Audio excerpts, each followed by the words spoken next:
보통 성년이라고 그러면 법적인 어떤 나이라고 하니까 나이만 20살이 넘으면 성년이죠. 그렇기 때문에 이거는 뭐 그냥 기준 같은 것들이라고 볼 수 있는데 우리가 보통 언어에서 어른 그러면 칭찬이에요. 아, 어른 다 됐네. 그다음에 또 어른 같다 얘기하면 굉장히 칭찬이죠. 그래서 자신의 삶을 책임질 수 있고 그다음에 제대로 사는 사람들을 어른이라고 우리는 희망하는 게 아닐까에 대한 부분을 봅니다. 근데 이렇게 얘기하고 나면 두렵죠. 나 어른인가? 맞아. 내가 내 책임 있는 삶을 살고 있느냐? 그다음에 그걸 위해서 어떤 부분들의 노력과 거기에 따르는 자산을 취득했는지에 대한 것들이 궁금해지는 거예요. 사람들은 보통 어떤 수준에 도달해야지만 어른이라고 이제 불러왔단 말이에요. 여기서 중요한 건 뭐냐면 어른이 어떤 사람이냐에 대한 우리의 퍼셉션이 있는데 이 뒤가 걱정이라는 거죠.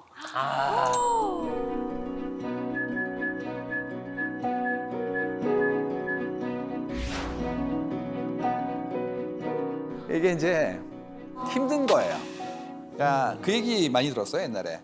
아, 너도 이제 결혼했구나. 그러면 사람 구실을 해야지. 어떤 얘기냐? 친척들 대소사도 찾아뵙고, 그다음에 누구 돌잔치도 가야 되고, 뭐 이런 얘기도 막 나온단 말이죠. 이제 일가를 이뤘으니까 드디어 네가 사회적 구성원으로서의 책무를 다해야 되는 거 아니니? 이런 얘기들이 암묵적으로 엄청 들어온단 말이에요. 그러면 이제 드는 생각은 그거죠. 아, 나도 이제 집단의 일원으로서 책임을 다해야 되는구나라는 중압감도 있고, 또 한 가지는 그걸 못했을 때의 불안함이 있잖아요. 그러니까 명절이 두렵죠. 5월은 진짜 힘들죠. 그렇지. 맞지. 거기다가 요 최근에 나왔던 축의금까지 합해지면 이제 거의 통장되는 그런 상황이라서 내가 어떤 수준에 대한 욕망은 있는데 그거를 이루지 못했을 때 그 불일치가 불안감이에요. 그래서 불안감을 어떻게 바라볼 것인가에 대한 것들을 바라보는데 이게 팬데믹 때 엄청 늘어났어요. 그 불안감, 외로움에 대한 부분들은 굉장히 빠르게 늘었거든요. 그럼 이제 우리 든 생각은 뭐였냐면 이걸 어떻게 해소하지에 대한 어떤 자구책을 찾는단 말입니다. 어떻게 2년 반 동안에 지내오셨어요, 여러분들께서는? 사실 이제 공연 같은 경우는 일단 기본적으로 관객들이 이제 들어와야지 저희가 공연이 이루어지는 건데 아무래도 사람이 많이 몰리는 형태는 많이 좀 저희가 권장하지 않는 분위기였기 때문에 개런티도 좀 깎아야 되고 네. 이미 그렇게 시작을 했는데 출연하는 배우가 혹여 어떤 바이러스에 감염이 됐다고 하면 이게 공연 자체가 그냥 무산이 돼버리니까 경제적인 거에 굉장히 큰 타격이 이제 있었죠. 오늘 오신 모든 분들이 똑같은 일을 겪으셨을 거예요. 그러니까 불확정해지는 거예요. 그렇죠. 그러니까 내일 일을 알 수가 없고 지금의 나의 기반이라는 것이 얼마만큼 유리 같은지를 알게 된 거거든요. 내가 미래에 대해서 잘 몰라왔는데 그 미래에 대한 기존의 아주 작은 기준마저도 흔들리기 시작하는 거예요. 그럼 이제 어떤 일이 생기냐면 불안감이 커집니다. 그만큼의 불안감이 때에 따라서는 우울감으로 오기도 하고 병리적 현상으로 나오기도 하고 이런 일들이 막 벌어지고 있죠. 그래서 이제 예전에는 꺼리던 정신과를 내과 가듯이 가는 거예요.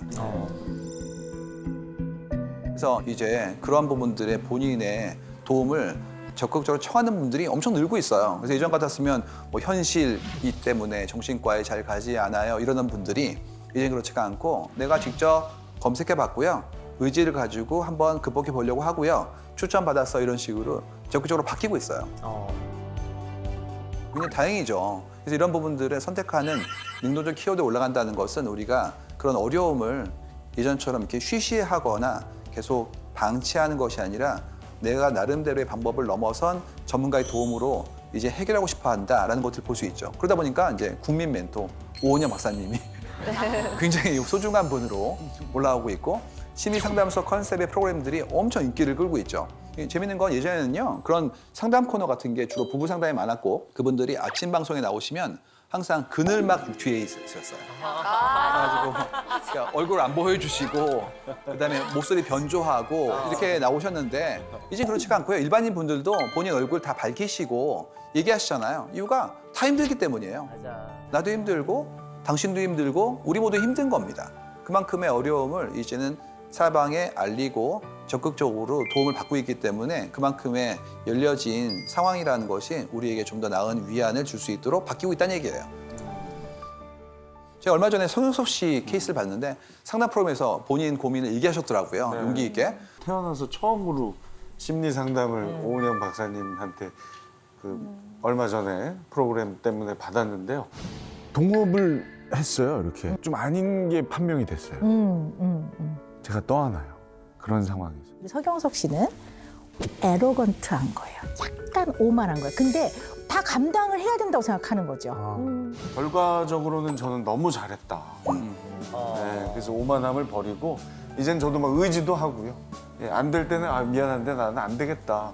이렇게 하니까 지금 훨씬 더 일이 더 편해지고 마음도 지금 얼굴 좋아진 거 봐. 엄청 좋아졌어요. 괜찮지? 네. 폈대 폈어. 저는 오랜만에 배웠는데 정말 편해지셨어요. 제대로 그만큼에. 꽃 피우고 있어요. 그래서 나름 분야에 전공하시고 공부하신 선생님들이 계시잖아요. 그분들이 예상외로 우리의 기대보다 더 높은 수준의 우리 삶에 대한 이해를 가지고 계신 경우가 꽤 있어요. 그래서 전문가들과 상의해 보시고 본인의 삶에 대한 어떤 지침을 받는 것도 소중하다. 재밌는 거는 이제 이때 도움을 얻어야 되는데 이 도움의 고민이 과연 나한테만 있는 것이냐, 우리 모두에게 있는 것이냐에 따라서 처방이 달라요. 나한테만 있는 거라면 내가 노력하고 내 환경을 바꾸려는 시도를 해야겠죠. 근데 그렇지 않고 우리 모두한테 있는 거라면 전체 문화를 바꿔야 돼요. 이 얘기를 좀 해보도록 하겠습니다. 이건 좀 시리어스한 얘기인데요. 인생 주기에 따라서 어떤 고민을 하고 있느냐 이제 이 문제를 본 거예요. 재밌는 거는 뭐 20대, 30대, 40대, 50대 다 각자 본인 삶의 스테이지에 맞는 고민을 합니다. 예를 들어서 20대 같은 경우에는 취업, 그리고 30대 분들도 마찬가지로 취업과 연인 관계 같은 것들 굉장히 중요하죠. 새로운 사람 만나고 헤어지고 이런 작업들이 경험이자 스트레스일 수 있으니까. 근데 3040 같은 경우에는 직장 생활도 있지만 부동산 이슈가 이 문제는 너무나 민감하기 때문에 말씀을 드리기 너무 어려운데 일단 주거 환경에 대한 우리의 기준이 올라가고 있는데 도저히 감당할 수 없을 만큼 자산의 격차가 커지니까 여기에 따르는 어떤 낭패감과 절망감 같은 것들이 나오는 것들이 보이고요. 50대, 60대는 드디어 이제 건강 나오고 그리고 부부에 대한 어떤 사이나 관계에 대한 것들 나옵니다. 좀 차이가 있다면 40대 이하에는 어떤 건강, 의사 이런 부분들이 이제 올라오는 게 50, 60대예요. 그래서 당연히 관리하고 치료하는 작업들을 해야 된다는 게 나오고요. 저희가 이제 마음은 따로 볼 때가 있어요. 근데 이 경우도 마음은 좀 따로 봤어요. 이유가 너무 스트레스가 많으셔가지고 봤더니 여기에 역할이 단순히 마음이 아니었어요. 엄마로서, 딸로서, 그다음에 누군가의 며느리로서 이런 것들이 엄청 나오는 거예요. 관계에 의한 스트레스가 많으셔가지고 이런 부분들이 참 어렵구나라는 것을 알게 된 거죠. 그래서 이걸 보면 드는 생각이 각자 나이별로 고민이 있다. 고민이 당연히 오는 거일 수도 있고 어떤 건 사회적 형태의 텐션이 있는 것도 있는데 어쨌든 있다라는 걸 이제 알게 된 겁니다. 그래서 여쭤보고 싶어요. 어떤 고민이 있으신지. 서경석 씨 있으십니까? 요즘 고민? 저는 이제 50이 됐으니까요. 이제 10년 후쯤에를 대비해서 지금 어떤 준비를 해야 하나. 네. 또 저는 그냥 좀 닥친 이제 출산을 어떻게 해야 할까 너무 무섭다라고 뭐 출산이 다들 그렇더라고 배 안에 있을 때가 편할 때라고 하시니까 지금도 나는 꽤 불편한데 도대체 얼마나 더 힘든 앞날이 펼쳐지는 걸까 뭐 내가 엄마가 될 수 있을까 약간 이런 고민들 요새 하고 있어요. 김홍현 씨도 저는 이제 제가 지금 이제 40대 대한민국을 살아가는 미혼 남성으로서 과연 노후에 대한 준비를 어떻게 하는 게 맞는 것이냐 이런 거에 대한 고민을 하죠. 저희가 계속해서 이제 누군가의 일상을 바라보고 그 감정을 바라보는 일하면서 느낀 게 뭐였냐면 각자 다 다른 생각하는 것 같은데 상당히 일치하는구나라는 걸 볼 때가 있어요. 저희는 이제 패턴 보는 게 직업이니까 재밌는 게 모든 고민 글이요 출발할 때 제가 몇 살인데요 이거를 어떻게 할까 이렇게 시작해요. 그러네. 그래서 되게 놀랍습니다. 저는 이제 50이 됐으니까요. 제가 지금 이제 40대 대한민국을 살아가는 미혼 남성. 그래서 맞아. 응당 이때는 이걸 해야 돼 내지는 내가 좀 지난 다음에 이걸 준비해야 돼에 대한 부분들을 굉장히 많이 우리는 받아온 것 같아요. 그러다 보니까 그 스테이지에 내가 그 미치지 못한다고 느껴지는 순간부터 엄청난 그런 고민을 하나의 걱정으로서 승화시키고 있는 거죠. 그래서 이걸 바라보면서 드는 생각이 한국 사람들이 동시에 얘기하는 것들이 있는데 그게 뭐였냐.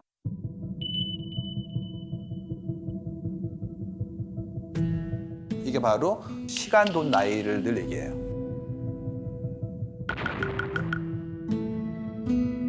시간, 돈, 나이. 그러니까 이게 어느 순간인가 돈 나누기 나이에 대한 부분들을 가지고 본인의 인생의 성적표처럼 받아보는 분들이 나온다는 거죠. 재밌는 게 늘 자기 고민을 이제 누군가에게 얘기할 때 본인을 설명해야 될 거 아니에요. 특히 온라인 했을 때는 나에 대한 생각을 충분히 전달해야 가능하니까 출발 이런 식이에요. 제가 뭐 33살 여자 지방 사립대를 나와 학점이 3.3에 오랜 수업 생활 끝에 특허사무소에 입사해서 경력은 6개월인데 한 달에 뭐 250만 원을 벌고 있는데 제가 정상적인 건가요? 뭐 이런 거 엄청 올라옵니다. 맞아.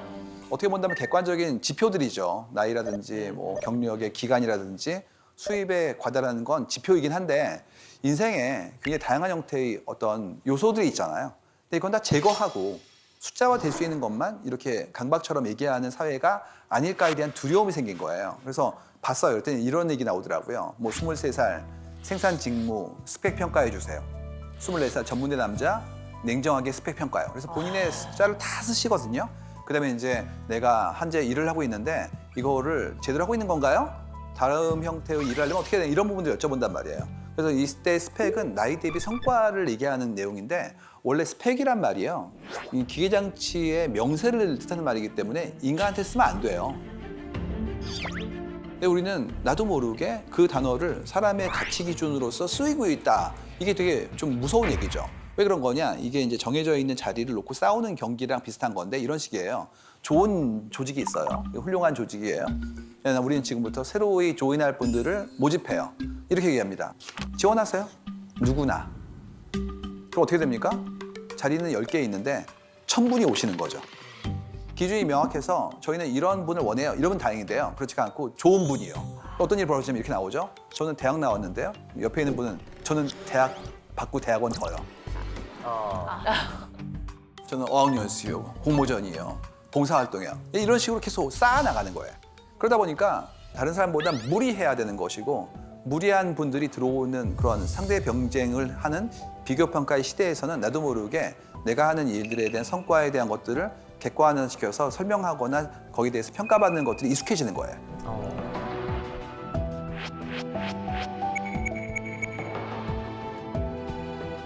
그래서 이런 얘기 나와요. 뭐 50대에 뭐 몇 억을 모았으면 정상인가요? 뭐 이런 거 나옵니다.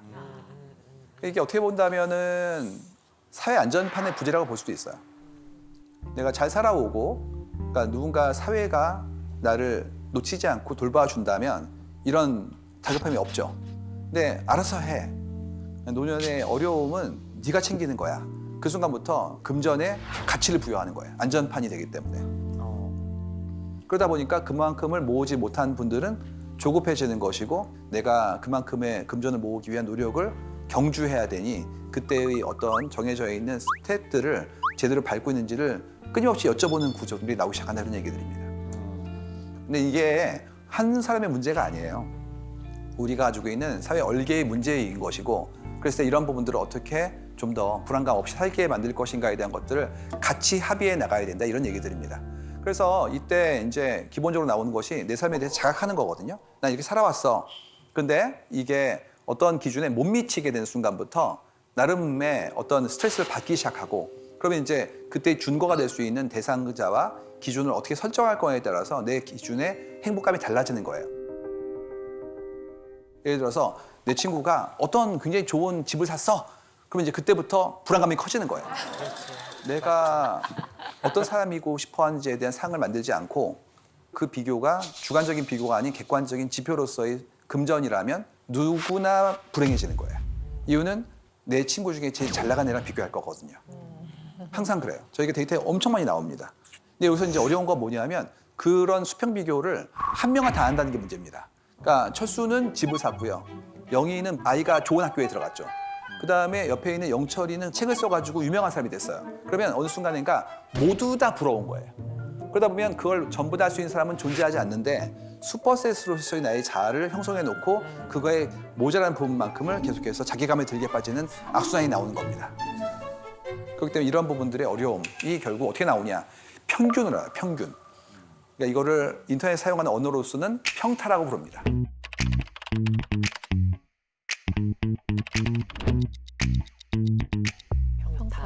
평균 타율이라는 건데 흥미로운 건 이 평타라는 게 실제로 에버리지, 평균이 아니에요. 어떤 거냐면 이런 식입니다. 나이 29살 남자, 수도권 4년제, 연봉 3,800, 이 정도면 괜찮은 건가요? 이런 식이에요. 근데 여쭤보면 댓글이 엄청 달려요, 그 밑에. 근데 그 댓글의 기준이 터무니없을 때가 많습니다. 그러니까 모자라시네 이런 거 막 올라오기 시작하면 자괴감에 빠지는 거죠. 맞아. 그러니까 미디어에 보여지는 정말 유명한 분들의 소득이나 정말 핫한 직업들의 결과만 얘기를 하고 있으니까 이런 것들이 이제 굉장히 나한테는 엄청난 압력이 되는 건 기본이에요. 여기서 안 끝납니다. 뭐가 나오면 이런 거 나와요. 의사결정에 있어서도 눈치를 보는 거예요. 야식으로 치킨 먹을까요? 피자 먹을까요? 이런 거 물어봅니다. 이 시간에는 피자가 국룰인가요? 이런 거 올라오고요. 끝도 없어요. 뭐 대기업 맞벌이 부부의 둘이 합쳐 연봉 1억인데 6세 아들 영유 보낼까요? 말까요? 뭐 이런 거. 네, 42살 미혼 여성 연봉 7천에 저축액이 5억인데 24평 오피스텔 살까요? 13평 아파트 살까요? 이런 것들. 그러니까 모든 것들을 다 여쭤보는 거예요. 그래서 이걸 다 모아가지고 의사결정하는 게 때로는 의미 있어요. 왜 그러냐면 컬렉티브 인텔리전스라고 해서 사람들의 지혜를 모으면 훌륭한 게 나오니까 집단성을 발휘하는 거죠. 그러니까 일종의 원기옥처럼 우주의 길을 다 모으는 이런 거예요. 근데 이게 안 되는 경우도 있고 그다음에 그런 정보 자체가 왜곡되는 경우도 있어요. 예를 들어서 꿀팁들 있잖아요. 결혼정보 QA부터 그다음에 뭐 출생을 이제 하게 되었는데 내가 아이 낳을 때 준비할 것들 이런 것들 엑셀로 4페이지 나옵니다. 그러면 그걸 다 사야 되는 거예요. 그래서 무슨 아이들 처음에 낳게 되면 하는 박람회 같은 데 가보시면 머스트로 사야 되는 물건들이 나오는데 정말 몇백 개가 떨어지거든요. 그러니까 어느 순간인가 다 모아오는 거예요. 그래서 평균이 아니라 어떻게 보면 최소 공배수보다 더 큰 슈퍼셋이 나오게 되는데 그걸 못하게 되는 경우에 이제 나는 평균보다 떨어지는 거 아닌가? 에 대한 부분들이 힘들어지는 거죠.